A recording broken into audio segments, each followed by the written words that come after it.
What is happening, people? Welcome back to the channel for a Tottenham versus Reading pre-season game. We've got a preview here for you, and I'm joined by Ollie from the Loyal Royal. Ollie, how you doing? I'm great, man. I was just talking to you off air, we were talking about the weather, and it's absolutely lovely at the moment. I've been enjoying it all day. It is very, very nice. You can't complain. We don't get it enough. Ollie, tell people a little bit about yourself and what you do. So I'm a Reading FC content creator. I've been doing it for the past maybe 4 years or so. I just love following Reading FC, and obviously we haven't had the best time recently, but following it has kind of been a shining light, I'd say, on the club. That's good. That's good to hear. Thank you very much for joining me today, and thank you to everyone who's watching. If you're listening on YouTube, please do like and subscribe. If you're listening afterwards on a podcast platform such as Spotify, Amazon Music, Apple Music, please do drop us a follow and a 5-star review. Make sure to check Ollie out across all socials as well. Let's get straight into it. We'll start with just some general questions, Ollie. Firstly, how are you feeling about the new season? What are kind of your hopes and expectations? Well, I think this season is a big turning point for both our clubs. I definitely say. I think that with Reading, the new takeover has been the main highlight. I know we've had issues with Dai Young in the past, points deductions, late player wages being paid. We've had protests, tennis balls being thrown on the pitch, everything like that. It's all been put behind us now. We've got a brand new owner, Rob Kuhig, and I'm really hoping that the season could be exciting for us. Maybe promotion back to the Championship where we belong.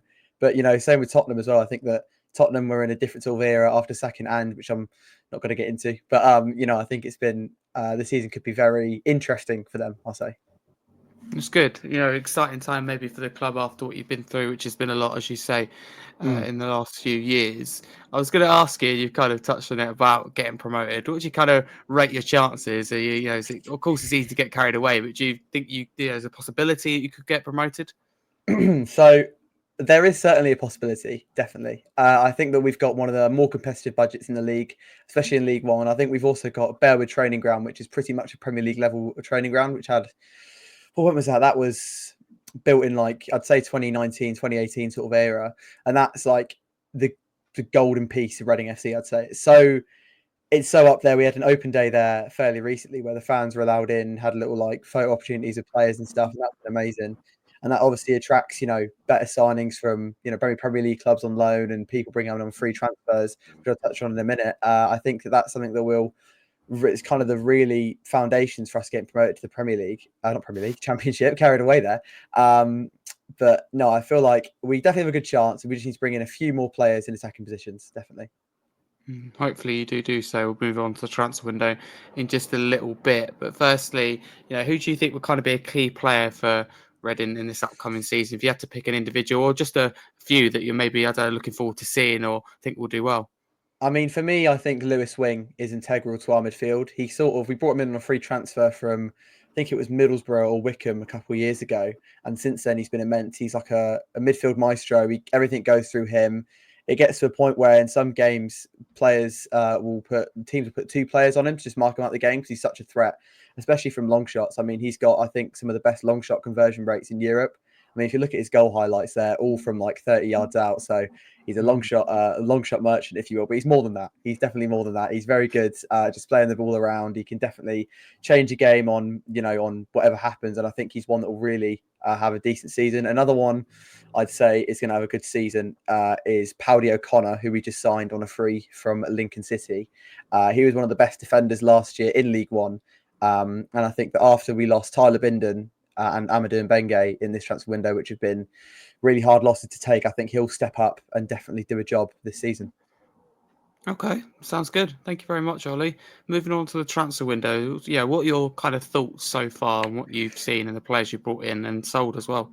Yeah, well, on we'll go to outgoings first. We had a few. We haven't left anyone leave on. I think no one's left for a fee. I think it's been a few little undisclosed, academy sort of have some compensation if they're from the academy, but nothing has been proper first teamers leaving on a fee, I guess. But on a free, that's when we've been a bit lackluster. I'd say we let Amadou and Benge leave on a free to QPR, and I think he's definitely one of our top players last season, along with that partnership with Tyler Binden, the two centre backs. And he obviously went to Forest on loan, not Forest on loan. He went to Forest on a permanent transfer in January, and then is obviously loaned to Sheffield United now. So he's gone from top of League One to top of Championship in one season, which only proves what a good centre back he was for us. But yeah, I think those two leaving a big shoes to fill. And Paddy O'Connor, I was talking about earlier. We probably brought in one of the better replacements on a free transfer as well, so that's always a plus. Another one we brought in was Mark Mahoney from Brighton, striker, very young, spent last year at Portsmouth. I think that he'll be very eager to score some goals. He had an injury last year at Portsmouth, but from what I've seen, he looks really good. And then finally, it's been tough. I think that John Bryan, I think that he had an injury last season, but we brought him back in, and I think that he'll definitely be one of those players have a standout season. Young, entertaining left back, and really nice to watch. Sounds like a good window so far. Maybe not always in terms of the outgoings, but in terms of the players you brought in. But you talk, about how you need more, and absolutely, I think we all feel like that as fans. What area of the squad in particular would you say needs strengthening maybe the most for the season starts? If you had to pick one position to prioritise. I definitely either wing, 100%. We've only got, I think, one senior winger currently in the club, which is Mamadou Kamara, and he's not been amazing, if I'm being honest. But we've been linked to a winger from the Bundesliga. That's what we've been told. No name drops just yet. And another winger, I think Josh Bowler from Nottingham Forest on a permanent transfer, which I think is going to be the first player we've paid money for since Ovia Jaria in 2020. So it's been a long time coming since we've paid a fee for a player. But yeah, those are probably the two areas of the pitch where we definitely need some more firepower. Okay, hopefully that you do business in that area in the remainder of the window. It's obviously a chunk to go. Any youth academy players I'm interested to see about this that you take from Spurs on loan? From Spurs now, I don't know here. I think Alfie Devine, I think, would be one that I'd very much be I'd love to have on loan. I think we've got probably one of the best midfielders in the league with Ben Elliott, Harvey Nibbs, Lewis Wing, Charlie Savage. We've got a really strong midfield. I think maybe one more to bring in for depth, and hopefully maybe hit the ground running when he comes in. Alfie Devine would probably be my player to have in on loan. That's a good shout. Everywhere he's gone, they've been really impressed with him. So I'm very keen to keep hold of him this year. But I do have a feeling he'll go out on loan. Be interesting to see how he cope with such what is all of a sudden a really big squad. Wafer thin last year at times with injuries, and all of a sudden looking like a big squad. But no, thank you very much. Before we get onto the game itself, what's your kind of earliest or favourite memory, I suppose, supporting Reading? Oh, here we go. I'd say that the playoff final in 2017, even though we lost it, was still a great day. I mean, playoff final, going to Wembley, all your mates, all your dad's mates, everyone's just there. It's kind of the Reading FC has always very much been a community club, and just having that sort of family feel going into that playoff final, which we did sadly lose on penalties, but it was just great. A bit of a weird one in our relegation season. We had a home game against Blackburn Rovers. They were top of the league. They won 5-5. We'd think won 2-5. And we went out there and smashed them at home. The atmosphere was electric. That was my favourite game for Reading, I'd definitely say. It's a good one to pick out. It's always when you don't expect to win. I think that it's just a bit more special. It just feels good. But that Wembley one's a really good shout as well. Nothing can beat a Wembley day out. Of course, you want the result to go your way. You really do, but you still remember the day and everything that comes before it, even if it's not just the game itself. Certainly. Before we get on, exactly. Before we get on to the game, again, I've got another little question like that. This time, who's your favourite Reading player? It could be like someone maybe you haven't seen, or just you have to choose like your all-time favourite Reading player. Well, the first name that I can remember being associated with Reading FC is this man. Here we go, right here, John Swift. That is a signed shirt from him that he gave to me on my birthday. That was back in 2019, I think, and he's definitely been my favourite Reading FC player of all time. He seemed to just change the game whenever he came on, whenever he was playing. I mean, he did leave on a free transfer for us before we got relegated, which is part of the reason why I think we did. But I think that he was just immense when he was at Reading. Shout out to Yaku Mate, fan favourite, and I'd probably say Amadou and Benge. Just he had a great personality and was a proper cheerleader on the pitch. Good stuff. Moving to Tottenham for a few minutes. Firstly, what do you make of the appointment as Thomas Frank? Obviously, as an outsider in the situation.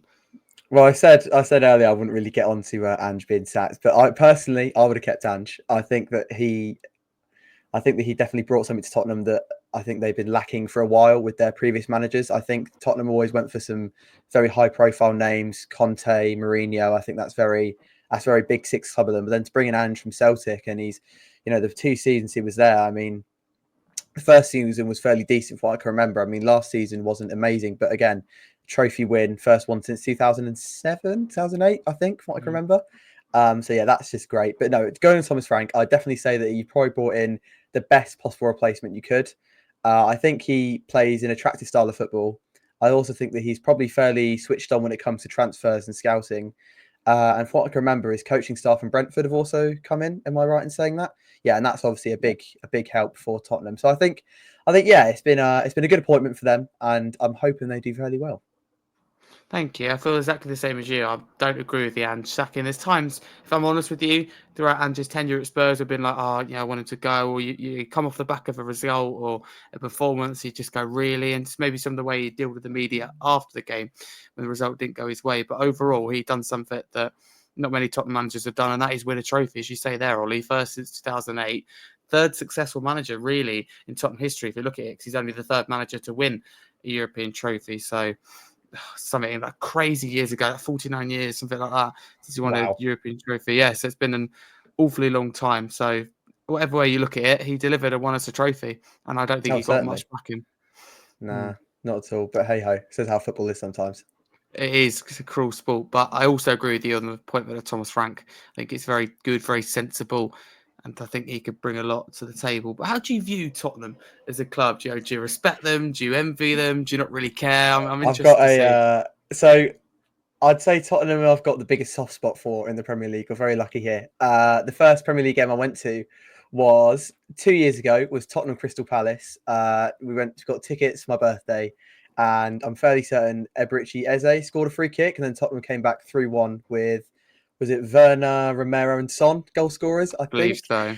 There we go. Yeah. So I think I do like Tottenham quite a bit. I can't really remember any instances where we've got players off of Tottenham or play Tottenham in my time, in my, my life.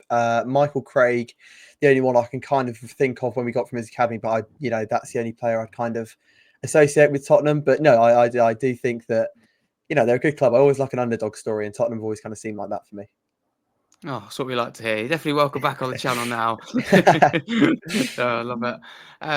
Can I ask you on the game itself, though? What are you hoping to see from your side, Reading in particular, in this friendly? Well, I think that a lot of the preseason friendly so far, like Swindon, have been, fitness based. They're just trying to get minutes in, as it always is with preseason. I think it's the first one where the fans have been in the stadium. It's, again, the new takeover has really revitalized the club. We've had new pitch work been done. Stadiums been, there's going to be, lots of different, bits of paintwork there. Going to be, new beers in the concourse, if you will. It's going to be stuff like that all around the stadium, which is going to be amazing to see for the first time in a long time. So that's mainly what I'm looking forward to seeing. But on the pitch, I think that I'm really not hoping for us to get battered. If we don't get battered, I'm happy. I think that if we go out there, be competitive, if we score one, draw, whatever it might be, as long as we're competitive, that's what I'm really hoping for, to be honest. I'm really looking forward to that sort of side of things. But I'm also looking forward to seeing Tottenham. I'm looking forward to see what their play's like, what they can do in transitional periods. That's what they struggled with last year, I thought with. So yeah, that's kind of what I'm going for. We definitely did struggle with that last year. Thank you. Do you think this is a good test for the squad, playing a team like Tottenham? You talk about in kind of previous games and the aims of that. Do you think this is a good step up? Because some people look at it and go, oh, it's not really helpful because we're not, we don't want to be like Tottenham. We're not going to get there and want to focus on our own season. It isn't good. And some people look at it and look at it and go, it's a chance to kind of show what you're capable of and just, I suppose, how far the kind of gap is. So people view it differently. So how do you view it? Yeah, I'd say that, at the end of the day, you're playing against top professionals at the top of their game and a really hungry squad that's looking to impress under a new manager. So I think if you can get anything from that game whatsoever, even if it's just being competitive, even if it's just winning your tackles, winning your duels, being defensively solid, any positives you get from that game shows what the type of team you can be next season. And I think as long as we're in the game a lot of the time, and the main thing is being competitive and being fit enough. I think that's the main thing. But I definitely say it's always good to play at least one top side every single preseason. I like that. Okay. Thanks. And the next question you have actually, mentioned, you've touched on, but I'm going to ask it anyway. I was going to ask you if you see this friendly as more of like a fitness exercise or a chance to test tactics. You said the previous games were about kind of fitness, and you talk about not wanting to be battered. So, how do you view it in terms of tactics and fitness? As a bit of both? Well, I think that it all depends on a few things. One being what type of side Tottenham put out. I think if they put out, a mixture of kids and a mixture of professionals, I think that that's always good to see because then it gives us a chance of, playing our football and also coming against some really top players. But if Tottenham go full strength, it's Thomas Frank going, on a Tessie's tactic against a fairly decent League One side, then I think that's just a different ball game for us. I think that's kind of like, hold on a minute, we're coming against a great, coach, great team, and if we can sort of defend a lead, limit it to 1 or 2 goals, I think that's always really a really strong sign for the season coming ahead. So I definitely say it's more than just fitness, definitely. I was going to ask you about like if you saw you see a strong performance in this game on Saturday, obviously against a big side in Tottenham, a Premier League side, a Premier League outfit. Would that give you more confidence and hope going into next season? Obviously, you can't look at one game, but would it just, I suppose, fill Oh, you of with energy? course. Yeah, of course. I think last year we didn't lose a single preseason friendly, and then we hit the ground running, and we were like 4th or 6th by, I think it was like December's time until when Ruben Sellers left us our manager. But we were pretty much on course for playoffs the entire season, for first half of the season last year. And I think having that really solid preseason where we didn't actually bring anyone in, we weren't allowed to. The EFL said that no, we haven't paid stuff on time. We're under an embargo. We couldn't bring anyone in, and even then, the team goes on and kicks on and, you win against Hull, you win against your Oxfords, you win against all these, championship sides. We didn't play any Premier League sides last year, I don't think, but, you win against the championship sides and you go, hold on a minute, they're a league above you and you're still grinding out results. I think that's always such a great positive thing to go into a new season with. That's interesting to hear. Okay, thank you. Who do you want to see get minutes in particular for Reading? Is there any players that you go, oh, I want to see them in action? Oh, As you mentioned definitely. about new signings. Yeah. I'll first of all say John Ryan. 2 seasons ago, he was a youth prospect coming up through a team. We brought in from some team in Ireland, I'm fairly certain. And he was very much, this is the next big thing. This is the next Michael Elise, for example, you came through our academy. This is the next person. He's not a winger, as Elise is, more of a left back sort of person. But he got injured in pre-season last year, and I was like, oh my goodness, so he didn't play again last season at all. But now he's back, he's fully fit, he's ready to go. So I'm going to go with John Ryan, and I'd also probably like to see. It's going to be a bit of a weird one. Any trialists that we have, any sort of trialists, we always have trialists. Reading FC, we're known for getting a few trialists in for pre-season fixtures. Trialists, I think, are always a good sort of standing of who we're looking at, and it's always nice to get a photo of one of them on Twitter and then do your digging and find out who they actually are. So that's one of my yeah, I love doing that. Do you know And what? It's also, true. yeah, I'd say Ben Elliott as well. I think he was injured a lot of last year, but when he wasn't, he was always top. We brought him in from Chelsea on a free transfer. Youth prospects again. Our team's very, very young, but they've got a lot of potential. And I think Ben Elliott is, a very good attacking midfielder outlet that can, very good at dribbling, very good at having some, seeing some passes that not many people would see. And I think if we can get the ball to him and Lewis Wing a lot of the time, then we're very dangerous, I'd say. Okay, sounds exciting. Sounds really good. So it could be in for a good season if you get it right. A good time to be a Reading fan at the moment after what you've been through. Oh, It's of good course. getting out the other side. Absolutely massive. But I do agree with you, and I think with pre-season, it's a good opportunity to give players that maybe you aren't sure whether they have a future at the club, and good opportunity to give new signers a chance, the young players coming through the academy. Do you know what I mean? It ticks the box with everyone, even the most experienced players, get them back up to whether it be fitness or into a new system. And I'd argue for Tottenham under Thomas Frank, it benefits everyone being a new manager. There's no one that's like doesn't need pre-season or anything like that. It's really good to see him, and hopefully he goes into it, and I'm sure he will, with like a fresh mind. And of course, you have an idea of who wants in his team, hence the signings and areas you need to improve on. But you just hope that everyone gets an opportunity. Do you think that's something that Thomas Frank will do, Ollie? Oh yeah, I definitely say that Thomas Frank's going to come in. He's a new head, and he's gone right. I need to suss out what these players are about. Who can I start? Who can I rely on? Who can I go? You know what? If I need someone with a tank to come in at the end of a game to see it out, I think that pre-season will be vital to that sort of side of his game. I think also, looking at tactics and what works and what doesn't against some lower league sides obviously does come with a pinch of salt. I think, but I think that if you can see from your side that they're doing the correct things, regardless of how we're going to counter it, or regardless of how we might clock on and go, they're passing around the back. Let's close in their centre backs and try and press them high. I think if we can, if Thomas Frank looks at that and goes, okay, that's decent, we can still work on that. I think that's probably one of the main reasons for preseason being so vital for him. Yeah, I think I completely agree with you again. I think it's so important. We'll have to see who plays and what happens. Which Tottenham player, if you had to choose one, or you can list a few, are you most looking forward to seeing live? Oh, great question. So I'm going to say Mohamed Kudus here, new signing. I think that he will be an interesting one to look at. I mean, my dad's a little bit of a West Ham fan, so he'll be very keen to give him a piece of his mind. But I think that seeing Mohamed Kudus, I think in a new shirt, new team, could be very, very cool to look at. I'd also think that if Son does play out, so that'd be great. Seeing Son would be great. Who else am I thinking of? That's it, really. I'd probably say maybe Van de Ven if he's there. But oh god, has my camera gone off? He has, don't worry, it's fine. Yeah, Van der Ven's a good shout. He's always Yeah, going to be good to watch because of his pace and, it'd be really good to see on the pitch as well. That's a good shout. I agree with you on Kudus. Even as a Spurs fan, having watched a lot of these live several times, mine would be Mohamed Kudus. I just like everything that he can bring to the table and everything he can bring to Tottenham. I think it could be a really exciting signing. So we'll have to see. Ollie, your score prediction for this game? yeah. Well, my camera decided to die on me, so that's not great. Score predictions. I would probably say, just for the Reading fan in me, I'm gonna go 2-1 Reading. For the realistic prediction, I'm gonna probably go maybe. I give you positives. Go 2-2. Oh, still positive. I like that. Very confident. I'm not sure how I've yet in score prediction. I think I'll probably go with a draw. I think it's early days under Frank, and it's going to take a while to really get his system across, implement his system, I suppose. So I was thinking I won't go 2-2 because you go with it. Go something different. I'll go 1-1. I do think it'd be a draw. Yeah, fair enough. I think a draw in preseason is always good.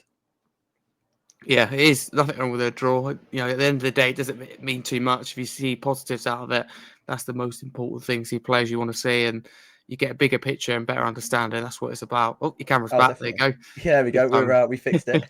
We fixed it. Good stuff. Before we end, let's get to some end of season predictions. I'm really interested in this first one about where you think Reading will finish in the league. See, look, I feel like League One is very open this year. I think last year we had financial powerhouses like Birmingham and Wrexham, and I think they very much dominated financially, and that's probably why they got automatic promotion in the end. But I think that a few heavy hitters from last year, like your Wickhams, like your Stockports, I think might drop off a little bit. Less so Stockport, more so Wickham. I think that Wickham, they had Matt Bloomfield for a very long time before he went to Luton, and he got them playing some really good football. And even they were ahead of Birmingham and Wrexham at one point. So I'd say definitely it's very open. So I think I'm hoping for maybe anywhere sixth upwards. I think we'll get sixth upwards. So, and if I'm being realistic, probably playoffs. But yeah, that's what I'm going for. Okay, fingers crossed you do get into that playoffs. I mean, if you go up automatically, even better. But at the minimum, playoffs.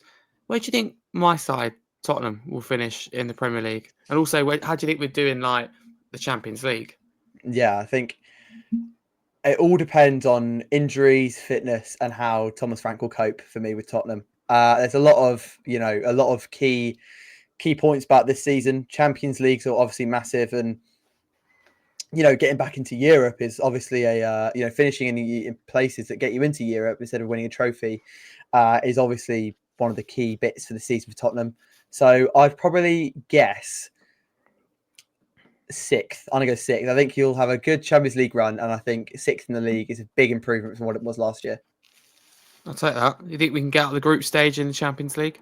Oh yeah. Out of the group stage, league phase, whatever you want to call it nowadays. Yeah, definitely. Oh, of course, yeah. That'd be interesting to see. Being obviously in the Europa League group stage.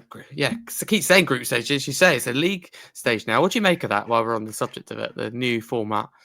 I actually prefer it, I think I remember sitting in my house the last like match day, if you will, of the league phase, and all the teams are playing at once, and it's always really exciting seeing the score lines come in and go, oh, if they win and this happens, if this way this happens, and you might see some teams dropping out, but I think I prefer it. I think it's quite cool. Nice. Before we wrap up, if Tottenham can get the signing of Morgan Gibbs-White over the line, currently, hangs in the balance, I think it's fair to say, after an ongoing saga, which has taken an awfully long time.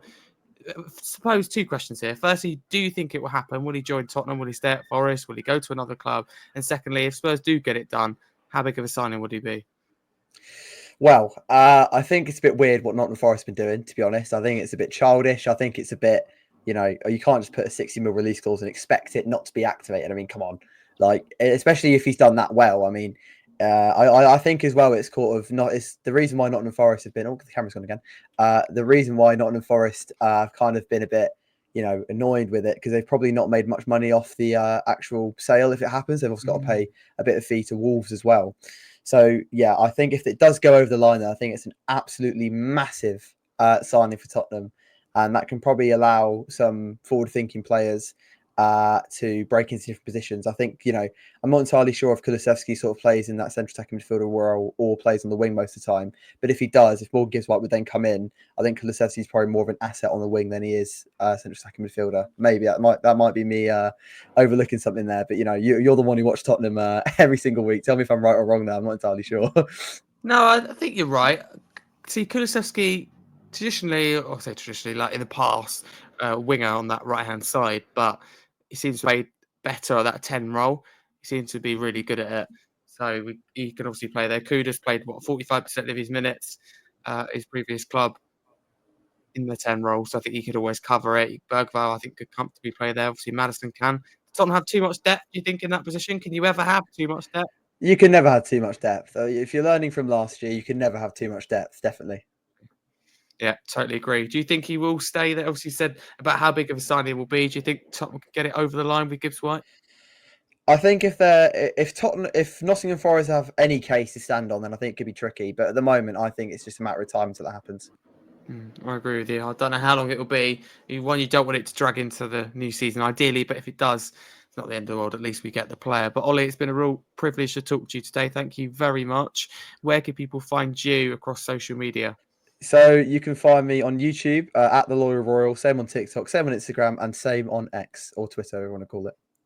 Lovely stuff. Thank you so much for coming on. If you're listening afterwards on the podcast platform, please do drop us a follow and a 5-star review if you enjoyed. Make sure to check Ollie out on all socials. Like and subscribe to the channel if you're new, very close to 3K. Thank you very much for the continued support. But as for now, thank you very much and up the Spurs.